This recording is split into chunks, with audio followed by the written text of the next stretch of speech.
Deixa aí tua Bíblia aberta em Hebreus. Hoje eu vou estar encerrando a quarta mensagem no livro de Hebreus, nessa carta tão linda.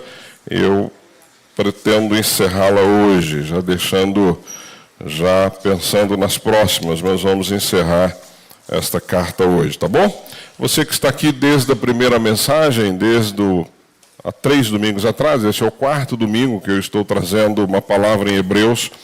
Você vai lembrar comigo que o livro de Hebreus, ou a carta de Hebreus, é uma carta escrita e que nós não sabemos quem é o escritor, quem escreveu essa carta. Nós sabemos quem são os destinatários, né? Os destinatários dessa carta, eles são os judeus, né, convertidos naquela época, homens e mulheres que seguiam o judaísmo, eram judeus praticantes, mas têm um encontro pessoal com Jesus, se convertem, né, ouvem as boas novas, se convertem, mas são perseguidos de todos os lados, perseguidos pelos romanos, perseguidos pelos judeus, porque não fazem mais parte do time, do grupo, e eles então estão num momento bastante delicado da sua história, e propensos, inclusive, a voltar às práticas judaicas para pertencer a um grupo. Então, o escritor de Hebreus, ele escreve essa carta justamente para mostrar para esses irmãos daquela época que era muito melhor seguir e servir Jesus do que voltar a práticas.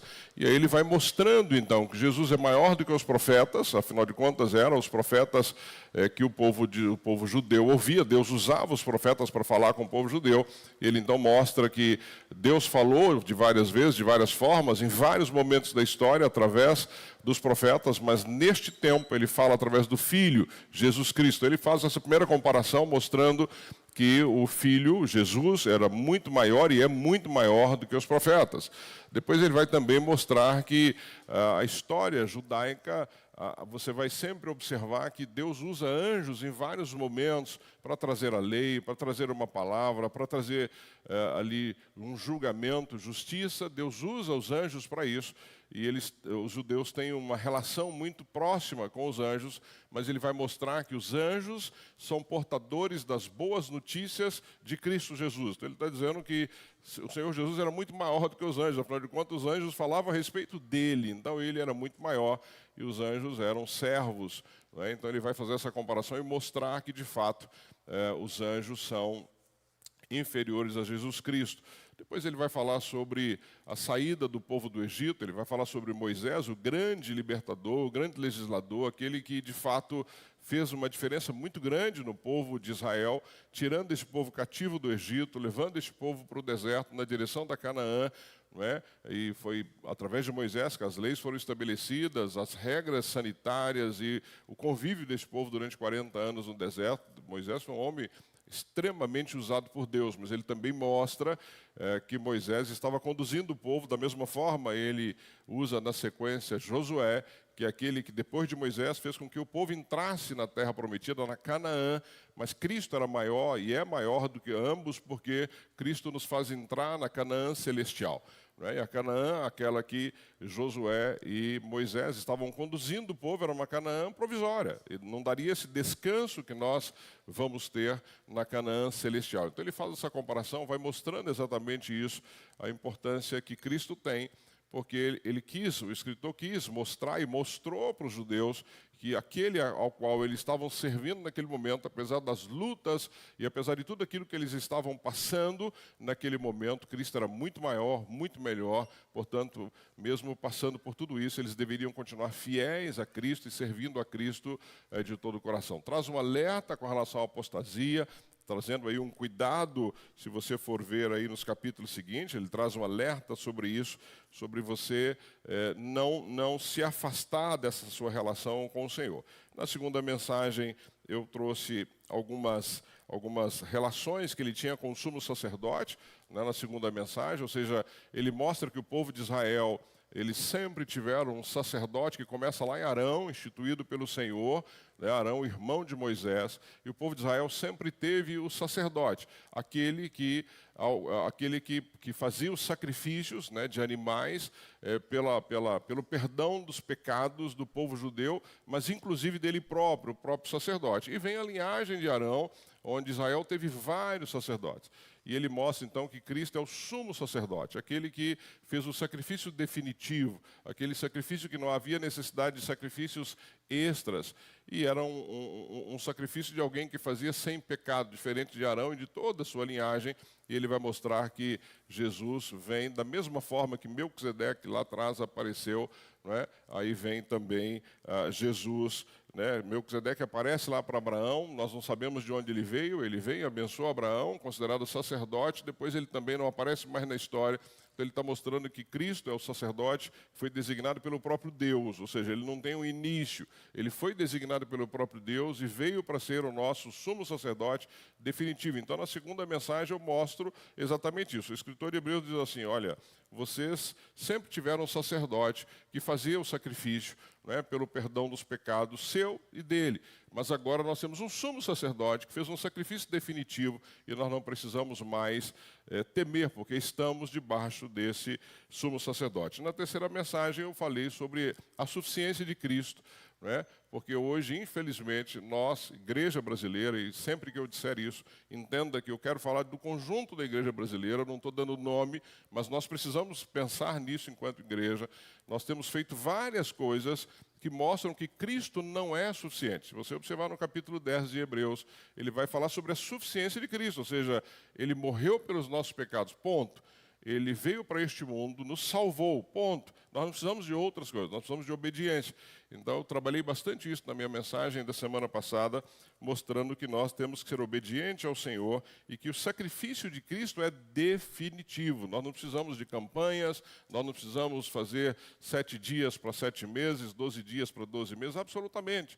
Você pode fazer isso se você quiser ter mais intimidade com o Senhor, ok? Você pode ter um tempo de jejum para ter intimidade com Ele. Você pode separar um tempo que você faça uma campanha pessoal sua para ter intimidade com Ele, mas não barganha.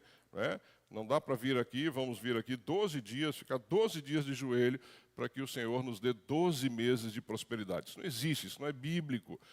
Cristo morreu na cruz pelos nossos pecados e este é o sacrifício definitivo, suficiente, não há necessidade de outro sacrifício.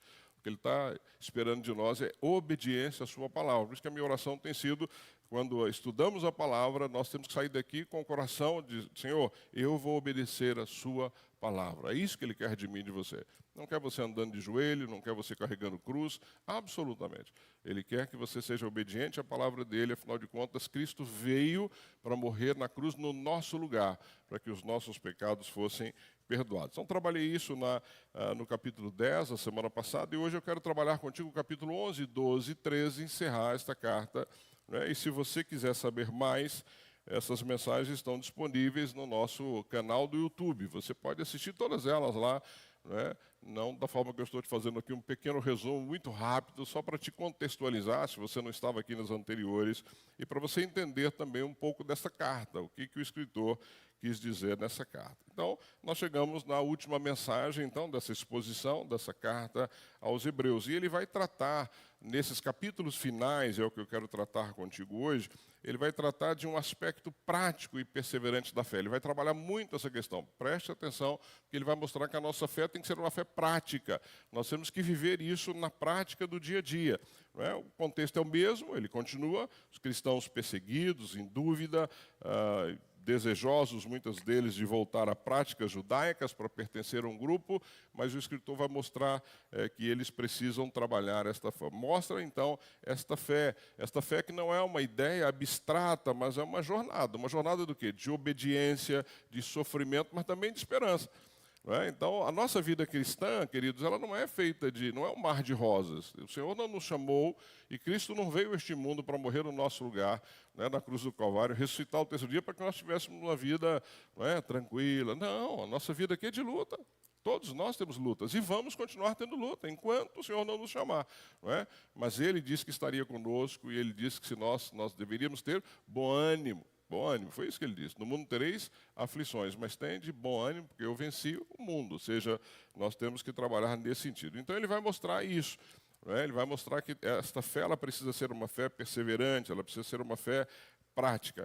Esta exortação que ele vai trazer para nós nesses próximos 3 capítulos. O capítulo 11 é um capítulo muito conhecido porque ele vai tratar sobre homens que fizeram diferença a partir da sua fé. Por isso que esta fé tem que ser uma fé prática. Então, o capítulo 11 de Hebreus, ele vai nos dar essa definição. Eu não vou ler todo o capítulo 11, você pode ler na sua casa, porque ele vai tratar daí de vários personagens ao longo da história do povo judeu, e ele vai mostrar exatamente que todos esses homens venceram pela fé. Eles tiveram fé na caminhada, e por isso é que eles venceram no sentido de terminar as suas carreiras, as suas vidas, obedientes ao Senhor.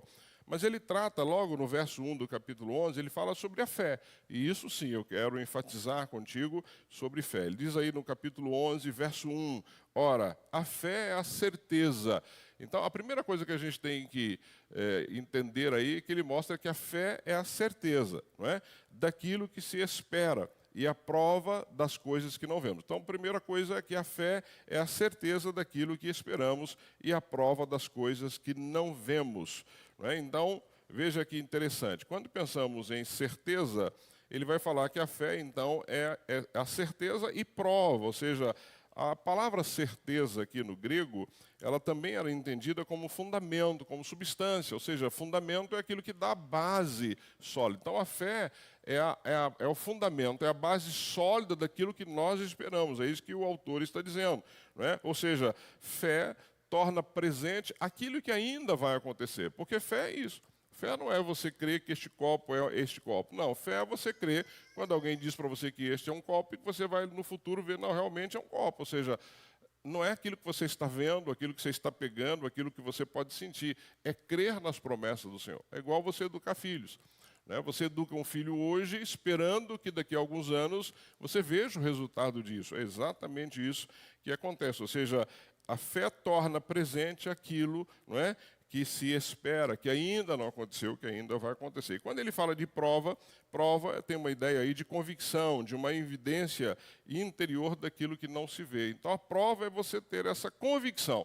Eu creio porque o Senhor falou, eu creio porque Ele prometeu, eu creio porque isso está na palavra e a palavra é a verdade. Ou seja, eu creio nesse sentido, é isso que ele está trabalhando aí nesse verso. E, portanto, fé bíblica não é pensamento positivo. Ah, pensa aí positivo. Olha, se você sair daqui pensando positivo, vai acontecer. Se você sair daqui declarando, vai acontecer. Isso não existe. Isso não é bíblico, ou seja, fé bíblica não é pensamento positivo, nem otimismo sem base. Não, se nós formos aqui, gente, otimistas, fiquem tranquilos que as coisas vão acontecer. Mas não, fé é uma confiança concreta nas promessas de Deus. Quem prometeu? Ele, por isso que nós cremos. Não foi qualquer um que prometeu. Não é? Mesmo sem ver agora as coisas. Ou seja, fé é o crer naquilo que Ele prometeu, mesmo que eu não estou vendo que isso está acontecendo agora. Quantas coisas Deus prometeu para você, ou que você espera do Senhor, que você não viu ainda? E que você vai ver em algum momento. Se essa promessa é dele, você vai ver em algum momento.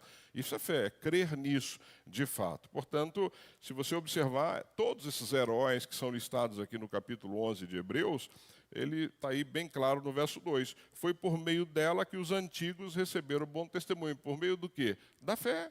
Por isso que eles são listados aqui.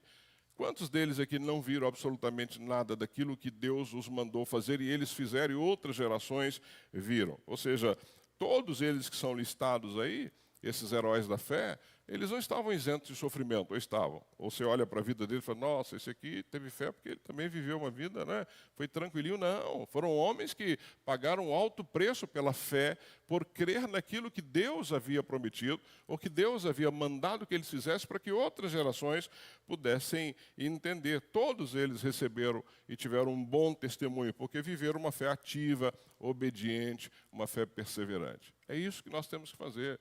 A minha fé e a sua fé, ela precisa ser ativa. Não pode ser algo morto, parado. Ela é ativa, ela tem que ser perseverante. Nós precisamos confiar. Eu preciso continuar caminhando, mesmo quando eu não estou vendo. Lembra quando Jesus está andando ali, naquela tempestade no mar, e ele fala para Pedro o quê? Para Pedro vir ao encontro dele, não é isso? Pedro teve fé naquele momento e foi. E o que aconteceu com Pedro? Pedro andou sobre as águas. Quando é que Pedro afunda? Quando Pedro tirou os olhos de Jesus. Olhou para a tempestade e afundou. Ou seja, portanto, a fé minha e sua é olhar para Cristo. Ele prometeu, continue andando. Mas, pastor, não aconteceu ainda. Continue andando. Ele não mente, ele não é mentiroso. Pelo contrário, ele te ama, ele te deu o que ele tinha de mais importante, foi seu filho Jesus para morrer na cruz no seu lugar. Ou seja, fé é essa caminhada. E, infelizmente, muitos de nós hoje, ou muitos, definem fé como um instrumento para conquistar bens e vitórias, né? E, de preferência, que sejam imediatas. Mas Hebreus, no capítulo 11, mostra que fé é esperar com a esperança firme, mesmo diante das incertezas. Você continuar esperando, porque Deus prometeu. Né? Deus prometeu e Ele vai cumprir isso na sua vida. Portanto, ter fé... Né? Ter fé, né, é viver hoje com base no que Deus prometeu para o amanhã. Ele promete para o amanhã e você continua crendo nisso. Noé, quando construiu a arca, e você conhece bem a história, Noé nunca tinha visto chuva. Interessante, né? Deus manda Noé construir uma arca gigante. Uma arca com todas as medidas que o próprio Deus havia designado. Noé nunca tinha visto chuva. Imagina você, numa época, começar a construir um barco gigante para colocar ali, né, os animais e tudo aquilo que Deus havia ordenado, sem nunca ter visto uma chuva. E Deus diz para ele assim, faça porque vai chover e eu vou inundar a terra. Isso é fé. E ele caminhou com isso, ele preparou a arca e todos nós conhecemos a história. Construiu uma arca sem nunca ter visto chuva. Abraão... O que ele disse para Abraão? Abraão, larga a tua parentela e vai. Vai para onde vai? Vai, porque eu vou te dizer onde você vai. Imagina você largar tudo que você tem, pegar a tua malinha e começar a caminhar. Mas, Senhor, vai, Abraão, vai que eu vou te mostrando para onde você vai. Isso é fé. Né? E muitos de nós hoje têm dificuldade de crer em coisas que estão aí, que Deus está nos mandando fazer, caminhar segundo a vontade dEle. Ou seja, esta fé é algo que nós precisamos ter nas nossas vidas. E olhando então para Hebreus 11... é observar isso. Quantas testemunhas antes de nós viveram por fé e hoje nós temos dificuldade de ter a mesma prática. E o que me impressiona hoje em dia é que nós temos essa palavra. Essa palavra ela está repleta de bons testemunhos para mim e para você. E estes homens viveram numa época que não tinha outra informação. Ele só tinha a informação dele, ou seja, ele não tinha como se basear em nada, ele simplesmente obedecia. Agora, eu e você, para praticar ou para termos fé, nós lemos a palavra fala conosco, porque a palavra de Deus é viva, e às vezes nós temos dificuldade em obedecer a esta palavra, enquanto está aí para nós de uma forma tranquila. Portanto, Hebreus 11 expõe esses grandes exemplos de fé ao longo de toda a Escritura. Né? Uma fé obediente, prática e perseverante. Preste atenção nisso, uma fé obediente, prática e perseverante. É isso que você precisa ter claro aí no seu coração. Então ele cita esses homens, Abel, Enoque, Noé, Abraão, Moisés, Raabe e outros que viveram como se, né, crendo de fato no invisível aquilo que Deus havia dado a eles. Portanto, esta fé é o que move o povo de Deus através dos tempos. Essa mesma fé desses homens do capítulo 11 foi que foi movendo a história. Eu já contei alguns exemplos e testemunhos de homens que viveram por fé. Homens que tinham seminários ou tinham orfanatos que colocavam as crianças para o café da manhã sem ter o alimento e Deus enviar o alimento. E tem histórias e mais histórias. Eu já vivi na minha vida várias histórias de agir por fé, de crer por fé. Então nós precisamos entender isso. Deus vai nos dar o recurso, Deus vai nos capacitar, Deus vai nos curar, desde que haja da parte dele, uma intenção de usar isso para a glória dele, não para a nossa glória, não somente para o nosso bem-estar. Então nós precisamos que o nosso testemunho hoje sirva de exemplo para as gerações futuras. Quantos de nós fala sobre avós? Eu gosto muito da ideia da avó, porque você tem muitas pessoas que hoje são crentes por causa das avós, nem é por causa dos pais. Às vezes os avós têm mais fé. Né? Olha, minha avó falou de Jesus para mim, a minha avó me levava para a igreja, minha avó lia a Bíblia comigo. Isso é testemunho de uma fé que foi passada para outras gerações. Então, capítulo 11, depois você pode ler com bastante calma na sua casa. Não é o capítulo que eu quero me ater, porque de fato ele vai trabalhar esses personagens. Só o verso 6, que ele diz aí para você, 11:6, que ele diz assim: sem fé é impossível agradar a Deus, pois quem dele se aproxima precisa crer que ele existe e que recompensa aqueles que o buscam. Então, sem fé é impossível agradar a Deus. Pastor, eu não tenho fé. Ore e peça a Deus, porque você precisa ter fé para agradar a Deus. É isso que o texto está dizendo. Se você caminha, a sua caminhada aí, você tem muita dificuldade nesse sentido, você precisa orar mais, ter mais tempo com Deus, se aproximar mais de Deus, para que esta fé de fato possa crescer no teu coração.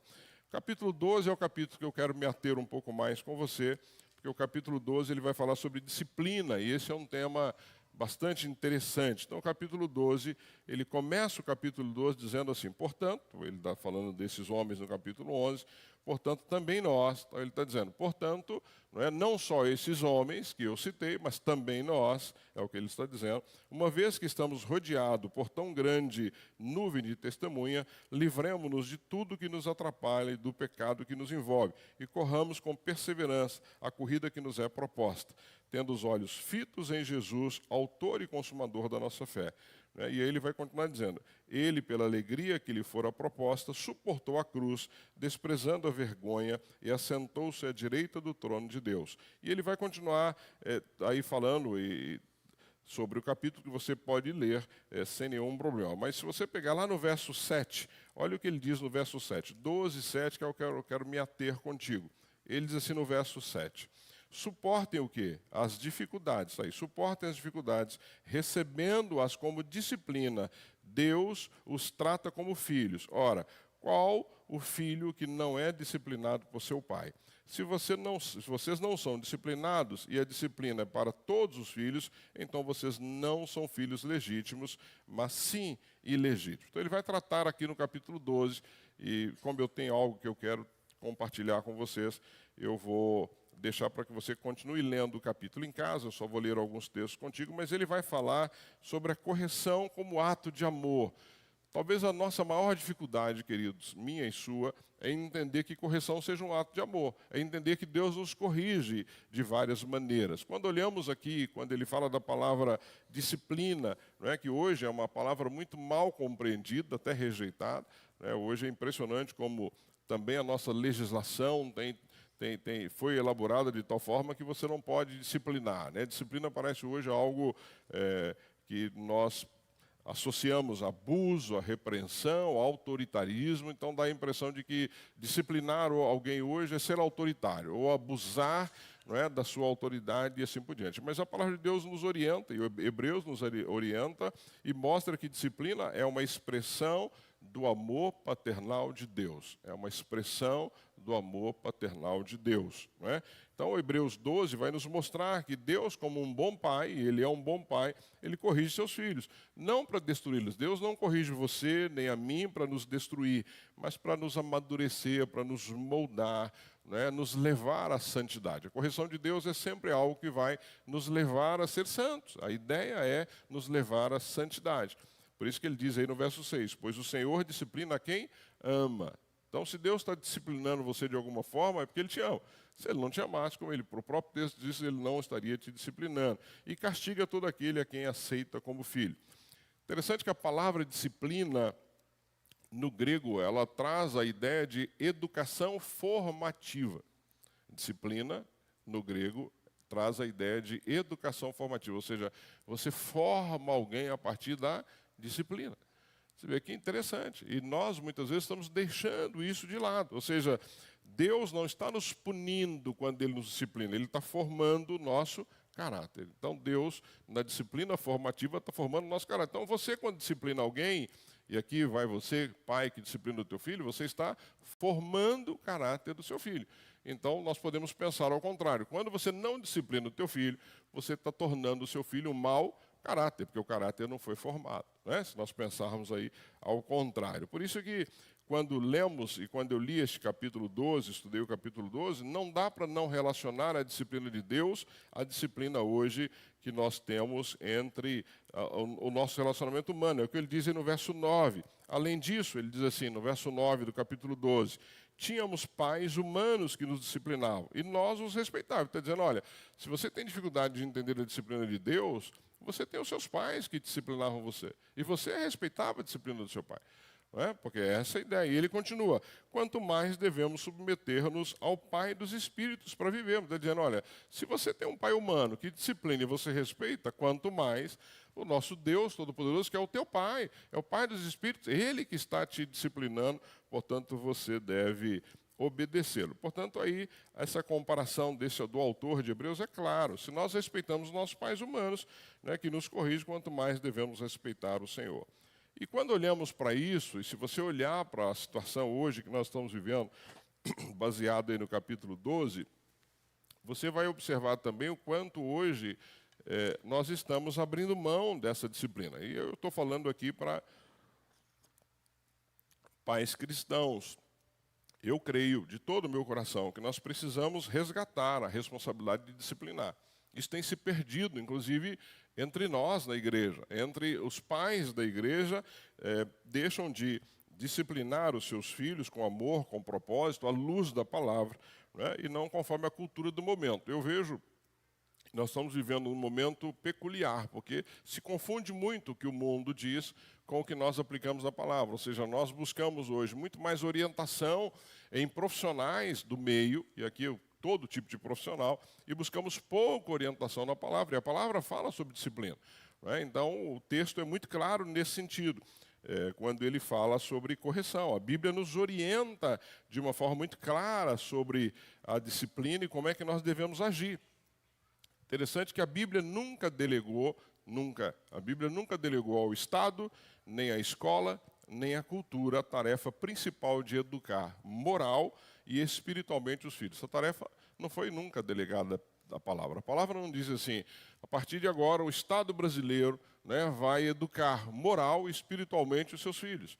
A partir de agora, a escola tem a obrigação de educar moral e espiritualmente os seus filhos. Olha, a partir de agora a igreja tem o papel. Não, isso nunca foi delegado, a palavra nunca nos orientou a esse respeito. Ou seja, esta responsabilidade é dos pais, não é do Estado, nem da igreja, nem da escola, absolutamente, nem da sociedade, nem da cultura, é uma tarefa dos pais. Ou seja, especialmente pais cristãos, que é o meu público aqui hoje. Ou seja, você tem a fonte, que é a palavra para educar o teu filho e disciplinar o teu filho. Se você não está fazendo isso, não é porque ele deixa claro que nós precisamos educar os nossos filhos no temor do Senhor. Os nossos filhos precisam crescer temendo, tendo temor, reverência, respeito a Deus. Por que nossos filhos precisam crescer dessa forma? Porque em algum momento, querido, não adianta teu filho ter medo de você. Né? Porque tem uma série de coisas que você não está perto para acompanhar. Ele precisa ter, primeiro por você, ele precisa ter respeito. Ele precisa entender a caminhada dele enquanto filho, mas ele tem que temer ao Senhor. Temor no sentido de reverência e saber que Deus é justo e que vê todas as coisas. Ou seja, então nós vamos criar os nossos filhos com essa reverência ao temor, ao Senhor. Provérbios 22:6 diz, instrui a criança no caminho em que deve andar, e mesmo quando for grande, não se desviará dele. Ou seja, a Bíblia nos instrui, a mim e a você, pais que estão aqui, a orientar, a instruir os nossos filhos no caminho que ele deve andar. Qual é o caminho que teu filho deve andar? Você que define, você é pai. Ah, não, pastor, meus filhos precisam caminhar no caminho do Senhor, então você precisa instruí-lo a esse respeito. Né? E nós estamos delegando isso a outros, ao invés de instruí-los. Efésios 6:4 diz assim, pais, não irritem seus filhos, criem-nos segundo a instrução e o conselho do Senhor. Não é segundo a instrução da sociedade, nem o conselho do vizinho, segundo o conselho do Senhor. Qual é o conselho do Senhor? Essa palavra. Eu preciso educar os meus filhos baseado nesta palavra. Portanto, lembre-se que a palavra instrução também, aqui no grego, ela vai trazer sempre a ideia de formação do caráter, orientação com firmeza, amor persistente. Então, a cultura atual que nós estamos vivendo, né, ela tem trazido uma crise muito grande de autoridade entre o que nós estamos vendo aí como disciplina, como educação, como orientação. Lembre-se que a disciplina, infelizmente hoje, ao invés de entender como algo pedagógico, formativo, não é? A sociedade está mostrando a disciplina como algo de repreensão, de abuso. Disciplinar um filho está abusando da sua autoridade. Não é assim que a gente tem visto por aí. Então, muitos pais têm medo de corrigir, não é? Com receio de traumatizar os filhos. Meu filho vai ficar traumatizado e aí nós vamos ter problema. A sociedade hoje, querido, a nossa sociedade, a sociedade que vivemos, ela rejeita absolutos morais. É impressionante como você fala, olha, se você falar para alguém, os meus filhos pertencem a Deus, não a mim, eles vão achar estranho. Mas o que Salmo diz? Que filhos são herança. Herança não é algo que é seu. Herança é algo que Deus te dá e muitas vezes você não está merecendo aquilo. Quem é que merece uma herança? Não é? Eu preciso orar, Toninha, para Deus mandar uma herança a alguém, parente que a gente não conhece. A herança é assim, alguém que você não conhece, liga e fala assim, ô fulano, ó, você não sabe, mas morreu aqui o teu tio, e deixou 2 milhões para você. Glória a Deus, aleluia. Não é? Você merecia, você nem sabia do tio, você nem sabia dessa herança, mas você tinha direito a ela como um parente sanguíneo daquela pessoa. Mas Salmo diz que Deus te dá filho como herança, ou seja, não é porque você merece, Ele te dá. Mas os filhos são de quem? Dele. Você é mordomo, você cuida, você ensina, você trata, você vai orientar esses filhos para que eles possam seguir, amar o Senhor. Né? Isso é um absoluto que a sociedade hoje não aceita. Não, filho é meu, filho é meu. Não, do Senhor que te deu, não, mas é meu, Ele só me deu, mas quem manda sou eu, é meu. E olha de alguém se encostar a mão nele, é meu. Né? Então a gente acaba tendo essa dificuldade. Né? Também quando se fala que a disciplina é expressão de amor e não de raiva, hoje nós temos muita dificuldade na sociedade, porque a sociedade luta contra isso hoje, ou seja, luta contra essas coisas. Então a gente tem que tomar muito cuidado com a forma que nós estamos disciplinando os nossos filhos e orientando, para a gente não ter problema. E é bíblico, queridos. O que eu estou falando aqui não é da minha cabeça, eu não estou aqui inventando moda. Eu tive essa semana, eu quis pesquisar alguns tipos de situações que têm aparecido por aí quando falamos de disciplina. E por que eu quero me ater a isso? Nós temos aqui muitos pais na igreja. Nós temos muitas crianças na nossa igreja. E é a nossa parte, enquanto igreja, orientar nesse sentido. Mas alguns termos que nós estamos vendo por aí, que fala sobre estilos de educação, é bem interessante. Tem um estilo que é o estilo permissivo afetivo. Presta atenção nisso. Estilo permissivo afetivo. Isso significa que os pais são afetuosos. Né? Todo pai tem que ser afetuoso. Né? Ali, com seus filhos, carinhoso, atencioso, o pai é afetuoso. Mas evitam impor regras. Então não tem regras claras, ou evitam corrigir os filhos. São os pais hoje, são os pais permissivos afetivos, ou seja, meu filho não. Né? Medo de reprimir a criança, medo de causar traumas emocionais. Qual é o resultado disso? São crianças inseguras, crianças sem limites, que acreditam que o mundo deve se adaptar a elas. Eu vejo. Tem criança que acha que o mundo foi criado para ela. Ela precisa, né, tudo tem que estar à disposição dela. Ela é a rainha, o reizinho, alguém que, né, o mundo tem que se adaptar. Essa criança, ela cresce com uma dificuldade muito grande. Ela não vai entender limites, ela não vai entender como se comportar. Provérbios 19:18 diz que quem ama o filho, corrige-o enquanto há esperança. Quem ama o filho, corrige-o enquanto há esperança. Então, pai que está aqui, mãe, não adote o estilo permissivo afetivo, tá bom? Não adote, porque não vai fazer bem para os seus filhos de forma nenhuma. Um outro estilo interessante é o estilo negociador contínuo. Isso parece coisa de filme, né? Quando alguém pega alguém como refém, chama o negociador, o cara chega lá para negociar. Mas tem pai que trata os filhos dessa forma. É o negociador. São pais que tratam tudo como uma negociação, evitando o não, para não frustrar os filhos. Então, tá bom, filho, olha, se você fizer toda a lição, o pai vai te levar no cinema. Peraí, ele tem a obrigação de fazer toda a lição. Ah, filho, se você tirar o lixo, você vai ganhar um chocolate. Ele tem a obrigação de tirar o lixo. Ou seja, tudo é negociação. E o que vai acontecendo com isso? A criança, não é? O pai tem medo de parecer autoritário ou de quebrar a autoestima da criança. Ah, meu Deus, se eu fizer isso, se eu não negociar, meu filho vai ter uma autoestima baixa, minha filha vai ter uma autoestima baixa. E qual é o resultado? Filhos que crescem sem noção de autoridade, com dificuldades para aceitar limites e frustrações. Não aceita. Eu não sei quem viu essa semana um garoto de 14 anos que matou o pai, a mãe e a irmã. 15 anos, né? Por que ele matou o pai, a mãe e a irmã? Porque ele ia num encontro com uma moça que ele conheceu, uma menina, num outro estado, e os pais não deixaram. Foi frustrado. E a frustração dele levou a assassinar o pai, a mãe e a irmã. Porque são crianças que crescem sem entender o que é a frustração. E a vida vai nos frustrar em vários momentos. E o que a Bíblia nos diz sobre isso? Provérbios 22:15 diz que a estultícia está ligada ao quê? Ao coração da criança, mas a vara da disciplina a livrará dela. Olha a varinha aparecendo aqui. Pastor, você fala isso, vai preso. Mas é a Bíblia que está dizendo, não sou eu, não estou tirando da minha cabeça. Eu acabei de ler para você. Provérbios 22, 15. A estutícia está ligada ao coração da criança, mas a vara da disciplina a livrará dela. Pastor, eu eduquei meus filhos, nunca usei a vara. Amém. A Bíblia não está dizendo que você tem que usar a vara, você vai usar como método de disciplina. Se o teu filho não te obedece, use o método que você entender melhor. É você que vai definir, mas o teu filho precisa te obedecer, porque o coração já é um coração mau, já é um coração inclinado para o mal. E aí, se você alimentar isso mais e mais e mais, você vai ter um monstrinho dentro de casa. Não é? E aí depois vem para o meu gabinete. Pastor, me ajuda, pelo amor de Deus. Tá bom. Como pastor, você tem que ter misericórdia para ajudar. Mas a Bíblia já nos orienta desde pequeno como nós devemos tratar. Um outro estilo, querido, é o estilo psicológico moderno, ou um psicólogo moderno. Está muito na moda isso, não é? Hoje todo mundo é um pouco psicólogo. Me perdoe os psicólogos aqui formados, mas todo mundo hoje é um pouco psicólogo. Todo mundo entende, porque a internet está cheia disso, né? Está cheia de vídeo ensinando um monte de coisa em 30 segundos. Você aprende a educar. Né? Mas aqui a base é uma abordagem que exclui princípios morais absolutos. Foca apenas no bem-estar emocional. Se o teu filho está bem, é o que importa. Ele precisa estar tranquilo, bem. Ele bem sereno não vai me dar dor de cabeça, vai me deixar em paz. Não é? E esses pais às vezes creem que a disciplina firme causa traumas. Se eu for firme com os meus filhos, eles vão crescer traumatizados. Ou que tudo pode ser resolvido apenas com diálogo. Vamos conversar, vem cá, filho, senta aqui. Poxa, por que você está bravinho? Né? Por que você está nervosinho? Por que você está chorando? Né? E aí a gente vai só no bate-papo. E às vezes você precisa ser mais duro, às vezes você precisa ser mais direto.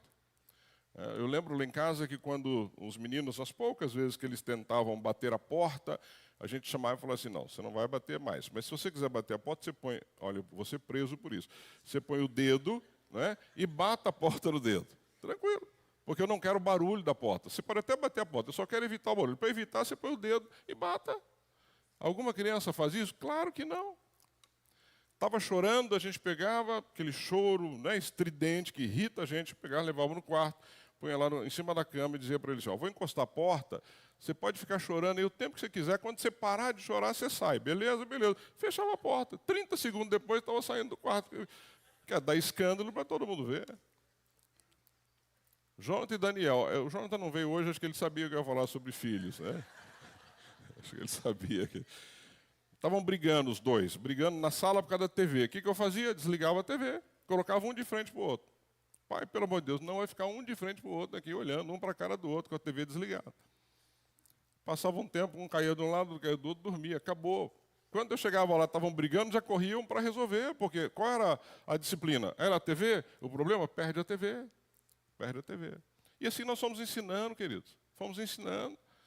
Só que nós precisamos investir nisso. Não dá para ficar negociando o tempo todo, achando que tudo é só na conversa, é só no bate-papo. Não. Qual o resultado do pai psicólogo moderno?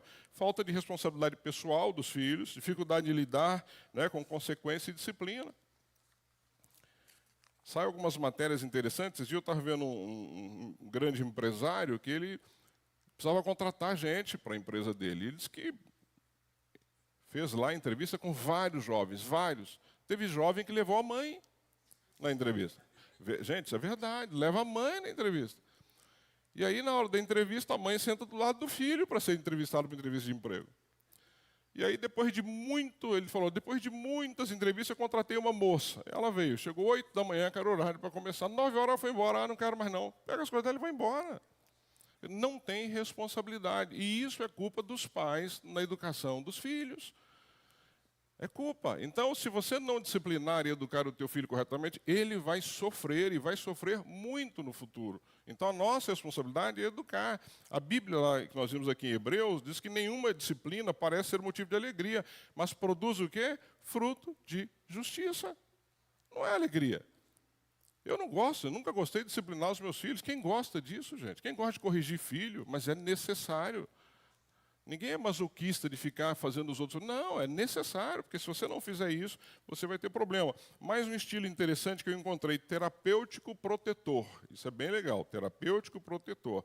São pais que veem os filhos como frágeis demais, né, para serem confrontados com consequências. Então é frágil demais. Meu filho não, eu tenho que proteger todo tempo.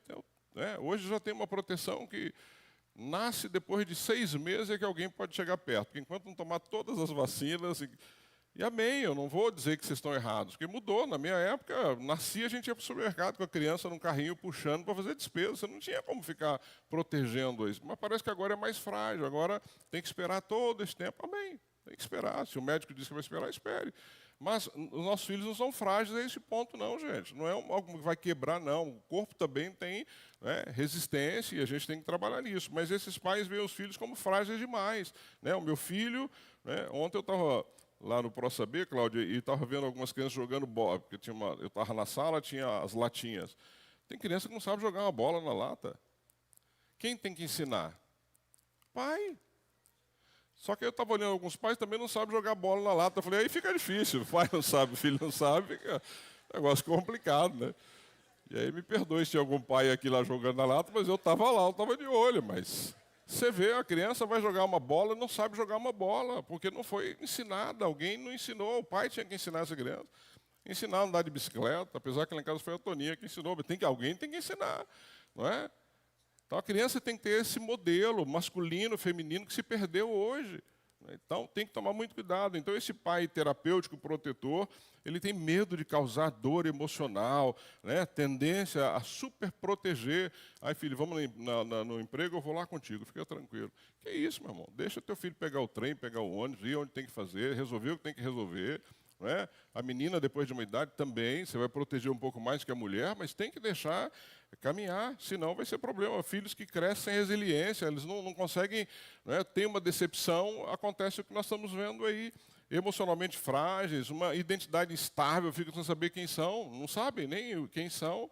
E a Bíblia, lá em Provérbios 29, 17, diz que corrige o teu filho e ele te dará descanso. Olha que legal. Corrige o teu filho e ele te dará descanso. E ainda termina, dará delícias à tua alma. É isso. Pastor, não tenho descanso. Corrige o teu filho. Corrige, traz para perto, caminha com ele, orienta, corrige. Não com uma forma de machucar. Não estou dizendo que você tem que espancar. Não estou dizendo isso. Só estou dizendo que existe uma correção, uma disciplina que cabe a você, pai e mãe. Não cabe a outros. Não cabe a outros, cabe a você, pai e mãe. Nós tínhamos uma igreja que nós frequentamos um tempo, e lá tinha uma escolinha também. Né? E a diretora da escola era a esposa do pastor. E nas reuniões com os pais, ela dizia assim, se teu filho não tem educação, é na sua casa, porque aqui ele tem. E tinha mesmo, as regras lá eram duras. Eu lembro que o Jonathan um dia foi conversar com ela, porque achou que eu e a Toninha tínhamos discutido, ela chamou a gente lá para conversar, o que estava acontecendo. Ela falou, e aqui as regras são duras. E eu conheço crianças que se formaram lá e que são adultos saudáveis. Né? Não tiveram dificuldade com isso. Então, se você disciplinar, se você corrigir o teu filho quando houver necessidade, você vai ter descanso no futuro. Né? Tem pais aí hoje refém de filhos jovens, refém de filhos homens que moram dentro de casa, que não saem, não querem ir embora. Né? Não lava roupa, não passa, não cozinha, não faz nada, só fica às custas de pai e mãe. Tome cuidado, porque se você não educar os teus filhos, vão virar hóspede na sua casa. Vão virar hóspede na sua casa, você vai ter dificuldade. E o último estilo, querido, porque eu não quero tomar muito teu tempo com isso, é o culpado ou compensatório. Isso é legal, é aquele que se sente culpado e quer compensar todas as coisas. Então são pais que sentem culpa por não estarem presentes. E essa é uma situação hoje muito séria, porque hoje pai e mãe trabalham. Cuidado com isso. Não tem nenhum problema vocês trabalharem. Eu vejo hoje que há uma necessidade de ambos trabalhar. Agora, tome cuidado para o tempo que você não tem, você não querer compensar esse tempo. Esse tempo não é compensado. Tempo que você não teve, não tem. Fazer o quê? Porque você estava, de uma forma honesta, ocupado com esse tempo com outra coisa. Se você entendeu que não dava, não dava. Mas não pode fazer disso uma compensação. Não é? Então você acaba trazendo para os seus filhos, você evita disciplinar e fala assim, não, já não tenho tempo, né? Eu não tenho tempo com eles, agora na hora que eu tenho tempo eu vou disciplinar. Mas você precisa. Ou você vai deixar para a escola, ou para o pastor. Não é? ou para a sociedade. Não, a ideia é que você precisa disciplinar o teu filho. Não tente compensar o que você não pôde dar. O que não pôde dar, não pôde. Você tem as suas, né, tem a sua explicação, você tem os seus motivos para não ter podido dar, mas não faça disso uma compensação. Né? Evitar confrontos para compensar o que não consegue oferecer. Qual o resultado? Confusão moral, falta de preparo para a vida adulta. Essa criança, claro que ela cresce com dificuldade. Não é? O verdadeiro amor disciplina, não compensa erros com permissividade. Então, pastor, a gente trabalha muito, tem pouco tempo. Tá bom, mas nesse pouco tempo que você tem, você vai ter que corrigir quando houver necessidade. Lá em casa, eu e a Toninha tínhamos uma regra que era quando ela já estava corrigindo há mais tempo, ela deixava para mim quando chegava. Então, não importa o que aprontou. Então ela dizia assim, então teu pai quando chegar vai te corrigir. E era impressionante, porque às vezes eu chegava em casa cansado, a gente estava já na mesa, e a Toninha dizia assim, o Daniel vocês não conhecem muito bem não, mas ele aprontou muito. Dizia assim, o Daniel fez isso. Ai, Jesus, eu tinha que fazer o quê? Corrigir. Eu lembro, cheguei em casa um dia, estávamos à mesa, e ele tinha desobedecido. Algo que a gente tinha dito para não fazer, ele tinha desobedecido. E aí eu tive que subir com ele, estava sem energia, subimos, né? E aí, chegando lá em cima, procuramos a vara. Eu usava vara, usei vara, e se me prenderem por isso, vocês já sabem. Usei vara até quando não precisou mais. Né? O Jonathan usamos pouca vara, mas o Daniel foi mais. O Daniel ele era bastante próximo da vara, ele tinha uma relação muito próxima com a vara. Não era fácil. E aí eu lembro que eu subi com a Toninha, a Toninha ficou lá na mesa, sentaram lá na mesa, eu subi, o Jonathan também, né? O Jonathan devia estar assim, porque ele foi pouco usado. Subimos eu e o Daniel para pegar a vara e ir para o quarto e corrigi-lo. E era assim que eu fazia. E eu lembro que a gente estava procurando a vara e não achávamos a vara. E aí ele foi para a escada e ficou gritando para a mãe assim, mãe, nós não estamos achando a vara. Você imagina o meu coração, né? Ter que achar a vara para corrigir o Daniel. Mas achei a vara, fui lá, corrigi o Daniel como deveria corrigir, expliquei por que ele estava sendo corrigido. E ele então, depois...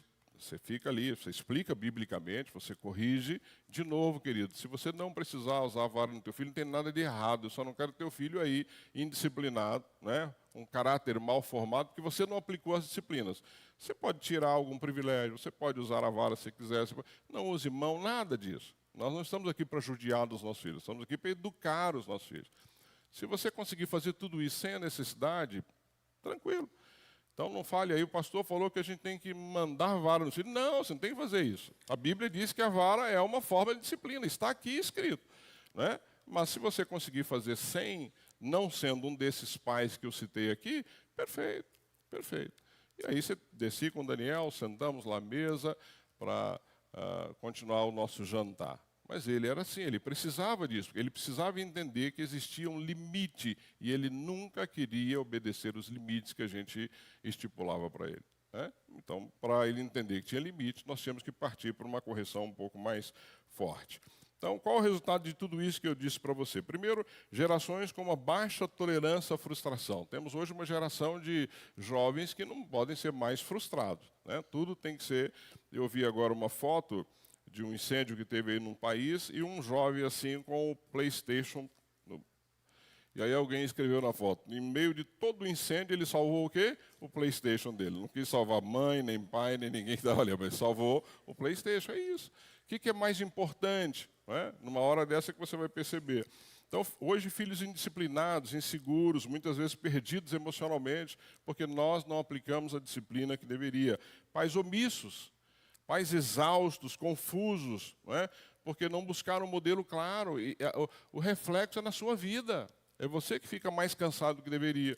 É você que fica frustrado porque você vai vendo o teu filho ou a tua filha com comportamentos que não deveria. É você que vai tendo a impressão de que você não fez o que deveria. Ou seja, a frustração é sua. Ou seja, você cria um problema no seu filho e ainda traz frustrações para a sua vida e para a sua caminhada. Mas Deus, querido, chama os pais para não cederem aos espíritos da época. Ou seja, você não pode olhar para a sociedade hoje como forma de educação. Você tem que olhar para esta palavra como forma de educação. Se você hoje tiver a base social, você vai achar que teu filho merece tudo, pode tudo, você não pode falar não. Você vai ser um desses pais que eu disse aqui para você. A Bíblia lá em Provérbios 13, 24, de novo, diz que o que poupa a vara, odeia seu filho, mas o que o ama, com diligência, o disciplina. Não é? Com sabedoria, de forma bíblica, com orientação. Não se trata de violência, se trata de amor ativo, que corrige com o propósito de ensinar essa criança com firmeza. É isso que eu estou orientando para você aqui. Então não fique aí, o pastor está mandando judiar dos filhos. Absolutamente, eu não falei isso em momento nenhum, só estou te dando algumas bases bíblicas que você deve adotar, alguma base bíblica como a tua disciplina. Não é raiva descontrolada, é correção com propósito. Não é humilhação pública, não é? Mas é uma formação em particular. Você corrige o teu filho, só você e ele. Chama lá no quarto, na sala, só você não está dando um espetáculo. Chama o teu filho, explica o que está acontecendo, por que ele vai ser corrigido, se você vai tirar algum privilégio dele, por que você está tirando, como é que isso funciona, quanto tempo isso vai durar. Estabeleça isso com o teu filho, mas ele precisa saber disso. Não é a ausência de limites, mas um ambiente de segurança, um ambiente com afeto. Que ele entenda o seguinte, aqui tem regras. Esta regra que você estabeleceu na tua casa vai ser levada para a igreja. Da igreja vai ser levada para a escola. Da escola vai ser levada para a sociedade. O teu filho vai crescer com regras, com limites, sabendo respeitar as pessoas, sabendo que existe limite em todos os lugares. Não o que a gente está vendo aí hoje, infelizmente, se essa educação que esta nossa cultura está dando aos filhos estivesse dando certo, a gente não vê tanta barbaridade que nós estamos vendo aí. Então, alguma coisa não tá legal. Então, corrija as atitudes, não apenas o comportamento, discipline com coerência, não com impulso. Se você está nervoso, não é a hora, se você não sabe, está descontrolado, deixa para depois, chama para conversar, mas não faça nada por impulso. É modelar o evangelho na sua casa. Né? Na minha casa tem uma regra. Qual regra? É esta palavra. Esta palavra tem que ser a regra na sua casa e na minha casa. Seja para eu ser um marido, seja para eu ser um profissional, seja para eu ser pai, seja para eu ser modelo para aquelas pessoas que estão à minha volta. Essa é a ideia. E aí, Hebreus, de novo, diz que Deus, o Senhor, disciplina quem ama e castiga todo aquele a quem aceita como filho. Então, nós precisamos só retomar, foi um anexo que eu coloquei aqui na minha mensagem para a gente falar um pouco sobre isso, que eu entendo que é de profunda importância para mim e para você, não é? Para podermos viver bem. E aí ele encerra o capítulo 12, ele vai falar sobre o reino inabalável no capítulo 12.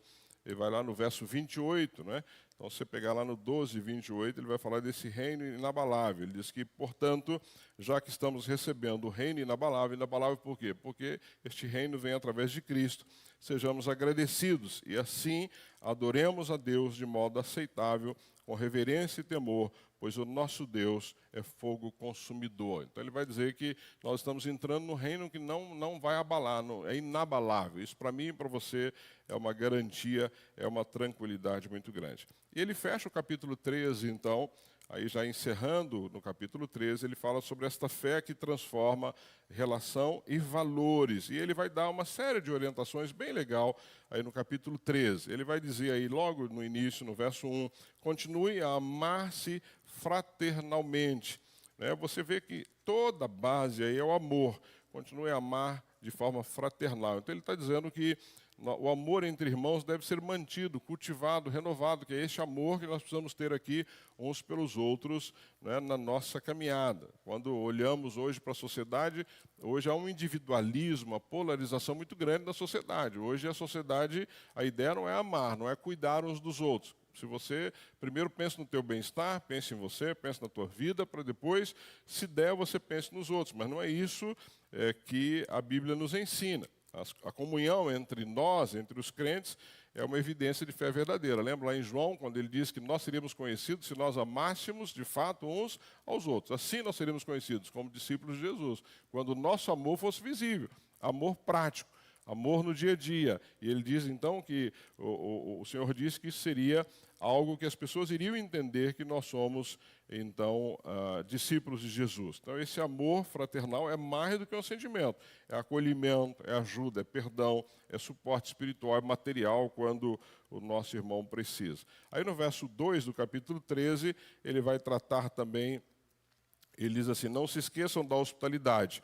Foi praticando-a que, sem saber, alguns acolheram anjos. Então ele vai mostrar naquela época era algo extremamente importante. Não havia hotéis como nos dias de hoje. Então, a hospitalidade entre os judeus era algo muito prático. Eles viajavam de um lugar para o outro e se hospedavam na casa de uns aos outros. Mas essa hospitalidade ela precisa continuar com a gente nos dias de hoje, né? Receber as pessoas na sua casa, hospedar quando assim for necessário. No verso 3 ele vai falar de cuidar dos que sofrem. Olha o que ele está dizendo aí no 13:3.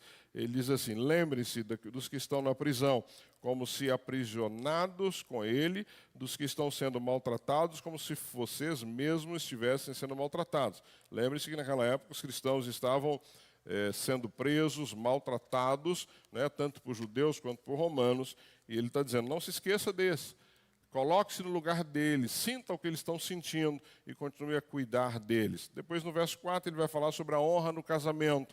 O casamento deve ser honrado por todos, o leito conjugal conservado puro. Então ele traz aí uma orientação, né, para todos os que estavam lendo essa carta sobre a santidade do matrimônio.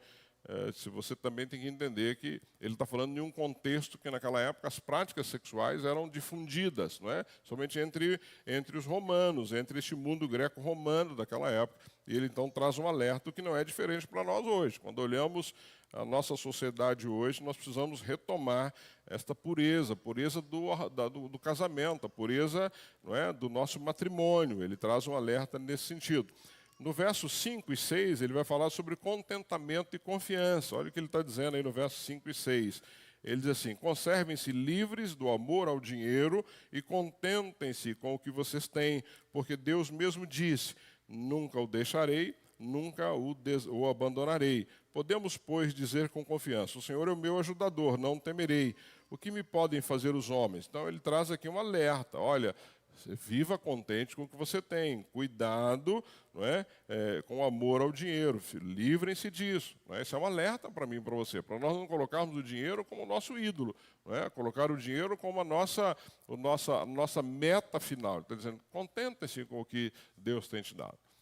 E hoje, eu já disse aqui em outras mensagens, é impressionante. Hoje as redes sociais deixam a gente aguçado. Né? Alguém viajou, você já fica, ai Jesus, foi para Disney. Né? O outro comprou um carro, só tirou uma foto lá, não sabe nem se é o carro dele. Nossa, trocou de carro. E a gente fica, cuidado com isso. Viva contente com o que Deus tem te dado. Viva contente com o que você pode comprar com o teu salário. Viva contente com as viagens que você pode fazer. Se não pode ir para Disney, vá aqui para o litoral. Qual o problema disso? É a sua viagem, é o que você pode fazer. Então, ele está nos alertando. Contente-se com isso. Tem que ter contentamento. Então, ele está dizendo que a fé genuína liberta da ganância. Né? Cuidado com essa ganância. Essa fé ela precisa fortalecer o nosso contentamento. Eu estou contente com o que Deus tem me dado. Você pode ter, amado, o que você puder ter, desde que o seu salário possa pagar. Você pode ir para onde você quiser, desde que você possa pagar isso e não ficar endividado aí depois, passando dificuldade. Então, ele traz um alerta. No verso 7, ele vai falar sobre imitar a fé dos líderes. Né? Lembrem-se, no verso 7, dos seus líderes, que lhes falaram a palavra de Deus. Observem bem o resultado da vida que tiveram e imitem a sua fé. Então, ele está dizendo que vocês precisam imitar o líder. E aqui o líder sou eu, um dos líderes. Estamos vários aqui na igreja. Mas imitar a nossa fé, ou seja, mostra que a minha vida tem que ser para vocês um bom testemunho. Eu espero que tenha sido. Paulo diz, sejam meus imitadores como eu sou de Cristo. Né? Paulo não tem medo, não. Né? A gente diz assim, não olha para o homem como o homem é falho. Paulo diz, não. Olha para mim, olha para mim. Né? Sejam meus imitadores como eu sou de Cristo. Então ele está dizendo que nós temos que observar isso. E aí é um alerta para a minha vida também, que eu preciso ser um bom exemplo para vocês enquanto ovelhas. E aí no verso 8 ele vai falar sobre Cristo, aquele que é imutável.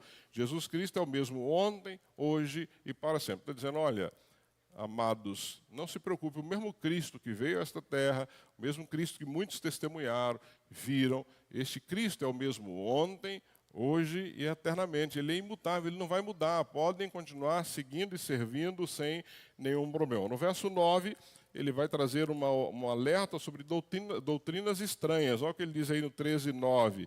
Não se deixem levar pelos diversos ensinos estranhos, é bom que o nosso coração seja fortalecido pela graça e não por alimentos cerimoniais. Ele vai falar sobre as oferendas, os quais não têm valor para aqueles que os comem. Então, ele traz um alerta, e não se deixem levar pelos diversos e estranhos ensinos.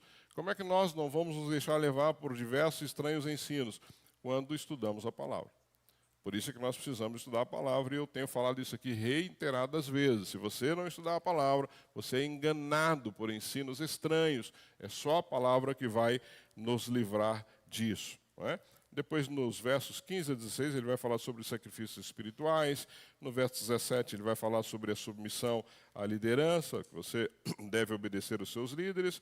E ele termina, então, no verso 18, com a oração mútua. Né? Lá, depois ele vai lá para os 20 e 25, ele vai falar sobre as despedidas, são as saudações finais, e aí então ele encerra este livro, esta carta, de uma forma magnífica, porque ele vai lá no verso 21 do capítulo 13, ele diz assim no 21, olha o 21 do capítulo 13, pode ser a partir do 20, o Deus da paz, que pelo seu sangue, ou que pelo sangue da aliança eterna trouxe de volta dentre os mortos o nosso Senhor Jesus Cristo, o nosso grande pastor das ovelhas, os aperfeiçoe em todo o bem que fizerem, ou para fazerem a vontade dele, e opere em nós o que lhe é agradável, mediante Jesus Cristo, a quem seja a glória para todos sempre. Amém. Então ele traz essa bênção para eles, né, desse capítulo. E assim encerramos, então, a nossa série em Hebreus, esses quatro domingos em Hebreus. Ok? Se eu fizer uma chamada oral aqui, você consegue me falar o que nós fizemos em Hebreus, estudamos em Hebreus? Espero, mas não vou fazer não, viu, queridos? Então, lembrem-se disso. Hebreus não é só um tratado, talvez um dos maiores tratados teológicos que você poderia ler. Ele é um clamor pastoral de todos aqueles que têm amor e cuidado pelas ovelhas. Ele tem um apelo aqui apaixonado pelo povo de Deus, para que o povo não retroceda, não se conforme com o antigo e que não negocie a fé. Então, a ideia para mim e para você é, primeiro, não retroceda, avance. Avance no seu crescimento, avance na sua relação com Deus, avance na sua intimidade com Deus. Não se conforme com o que você viveu. Viveu, é passado. Você precisa viver não coisas novas, no sentido de experimentar coisas novas, não, mas no sentido de viver esta palavra de fato na sua caminhada. E não negocie a sua fé. Com toda essas ofertas que nós temos hoje, não negocie a sua fé. Cristo é superior. É isso que o escritor de Hebreus fala o tempo todo. Cristo é superior. Cristo é superior. Ele repete isso em toda a carta, porque ele quer que os judeus entendam isso. E eu espero que você tenha entendido isso estudando essa carta. Cristo é muito maior do que qualquer coisa que possam te oferecer. Ele é muito melhor do que qualquer coisa que alguém possa te oferecer. O véu foi rasgado, ou seja, nós temos acesso hoje. O Cordeiro foi imolado, mas ele vive nos dias de hoje, ele vive nas nossas vidas. Então você não pode viver como se vivesse num deserto, mas como filho de um reino inabalável, um reino que não se abala. Que você possa entender ao final desta série, que a sua palavra e que você continue firme na adoração reverente, que você continue firme no serviço amoroso, no cuidado uns com os outros, que você continue firme diante das provações que já passaram e que virão, porque elas continuarão vindo, e que a minha e a sua paixão seja por conhecer mais e mais a Cristo Jesus, que essa seja a paixão da minha vida e que seja a paixão de cada um daqueles que estão aqui nessa manhã, dos que estão em casa. Que Hebreus 10, 39, que eu falei a semana passada, possa ecoar no teu coração. Nós, porém, não somos dos que retrocedem e são destruídos, mas dos que creem e são salvos. Coloca na tela para mim Hebreus 10, 39, por gentileza. 10, 39.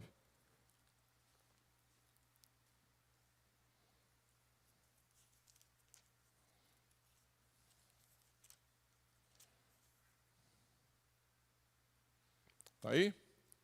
Vamos ler juntos? Nós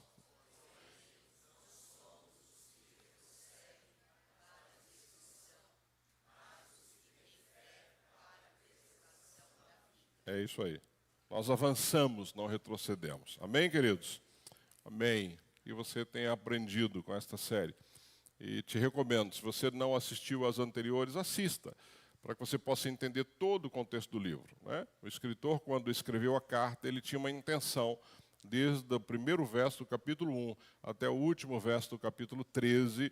Então, para você entender o que ele quis dizer e o quanto isso se aplica à nossa vida, é importante que você assista todas as mensagens, tá bom? Abaixa a sua cabeça, eu quero orar contigo. Deus amado e querido, muito obrigado, Pai, por esse tempo tão precioso que nós tivemos aqui. Obrigado por essa série, Deus, que este homem, que nós não sabemos quem, escreveu a cristãos judeus daquela época e que é tão atual para os nossos dias. Muito obrigado, Pai. Obrigado porque a Tua palavra é rica. Obrigado porque a Tua palavra nós podemos abrir, estudar e aprender dela. Obrigado porque a Tua palavra, Deus, nos traz ensinamentos em todas as áreas da nossa vida. Hoje, Senhor, nós focamos um pouco na questão da disciplina. Ajuda-nos a sermos pais que ame de fato os nossos filhos. E que este amor, Deus, possa ser demonstrado através de ações práticas. Ajuda-nos a disciplinar, seja, Deus, com uma boa conversa bíblica, seja com outro tipo de correção que o Senhor nos orientar na Tua palavra, mas que nós possamos conduzir os nossos filhos. Que os nossos filhos, Pai, no futuro tragam alegria ao nosso coração, alegria ao Teu coração. Que os nossos filhos não sejam motivos de vergonha ou de preocupação, mas que eles possam crescer, Deus, segundo a Tua palavra. Ajuda-nos, Pai, a não educar os nossos filhos conforme a cultura está nos ensinando, porque isso é falho.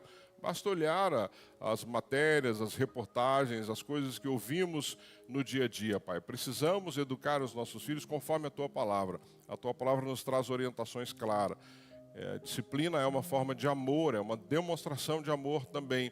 Por isso, tira do nosso coração, Deus, toda preocupação, toda angústia, tira do nosso coração todo preconceito, que não fique na nossa mente a ideia de que, Senhor, nós precisamos judiar, violentar os nossos filhos no sentido de castigá-los. Não, absolutamente.